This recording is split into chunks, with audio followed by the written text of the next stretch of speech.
don't know. I just live from day to day, and I don't know. That's too hard for me to learn all that technology. Yeah, you might call her methods old school, but Elizabeth Davis says it's really tried and true. She does her job like she's always done it for 8 decades. Wow, 8 decades. Tonight, our Emily Longnecker introduces us to a 99-year-old administrative assistant who has no plans to retire anytime soon.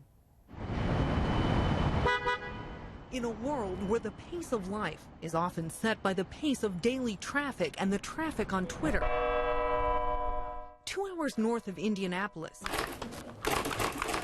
in a tiny office at the gates of Culver Academies, Elizabeth Davis is keeping her own pace, one finger at a time. I don't call this work. What I do is I'm just happy to be here. And at 99, Davis means that. Good Lord's blessed me. That's the only one that's helped me this far. And it's been quite a journey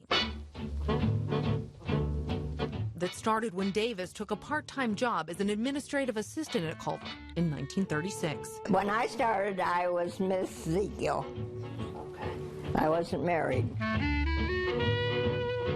It was the same year FDR entered his second term as president. At that time, jobs weren't plentiful. And when you got a job, you wanted to do it to keep it in order to have a job. Davis has certainly kept hers for 80 years, watching as deans and dress codes changed. We never wore slacks. No. And men wore suits. And while headmasters have come and gone, 10 in Davis's time here, Davis remains in the corner office, a cornerstone at Culver, typing faculty records on index cards. She doesn't believe in computers. I try to impress on the academy.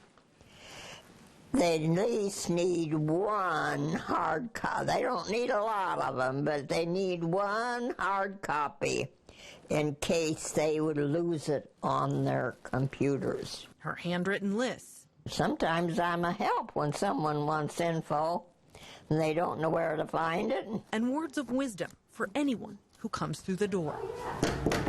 Miss Davis? Always first with a knock. How you doing, Miss Davis? Values like hard work and commitment. She's here every day, 9 to 5. She's an iconic figure here, and she sort of defines the place in her own way. She reminds me of my grandma, actually. She has that sort of status, and that's the way she holds herself. And while Davis hunches a little more than she used to, hands wrinkled with time that can't now wear the ring Culver gave her for 60 years of service. Maybe when I leave or do leave, maybe they'll give me a rocking chair, I don't know. The word retirement. Well, I hadn't thought about it. Maybe in the dictionary on Mrs. Davis's desk. But it's not in her vocabulary. No, I don't need a rocking chair. I never feel my age, and I never have. Not that I care anything about it. It's just a number anyway. That's a philosophy that I embrace more and more. Just a number anyway. Yeah, I love her. Thank you to Emily for introducing us to her.